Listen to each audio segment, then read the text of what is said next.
Hindi na ba nagbabayad ng utang ang kapitbahay ninyo? Attorney G, anong gagawin ko kung hindi na nagbabayad ng utang ang kapitbahay ko?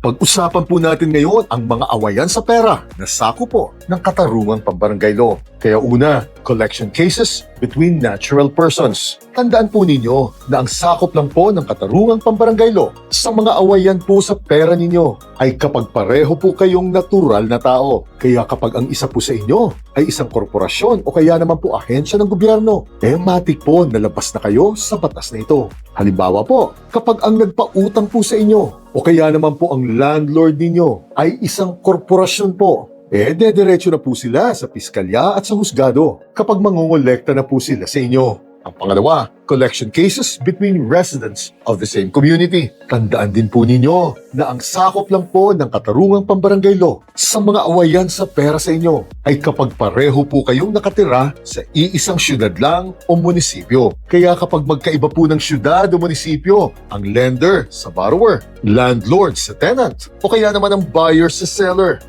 dediretso na po sila sa piskalya at sa husgado kapag mangongolekta na po sila sa inyo sa pamamagitan po ng pagsasampa ng collection of sum of money sa small claims court po sa lugar nito. At ang pangatlo po ay ang collection of cases without deceit or bad faith. At tatandaan po ninyo na ang sakop lang po ng katarungang pambarangay law sa mga awayan sa pera ninyo ay kapag wala pong halong krimeng panlilinlang o panloloko sa naging usapan ninyo. Dahil kapag may katibayan po kayo na plano na pala kayong lokohin ng lender, borrower, landlord, tenant, buyer o seller ninyo sa simula pa lang po ng usapan ninyo, dediretso na po kayo sa piskalya o sa husgado dahil krimeng estafa na po ito. Bukas, pag-usapan naman po natin ang mga awayan sa lupa na pasok pa po sa katarungang pambarangay law.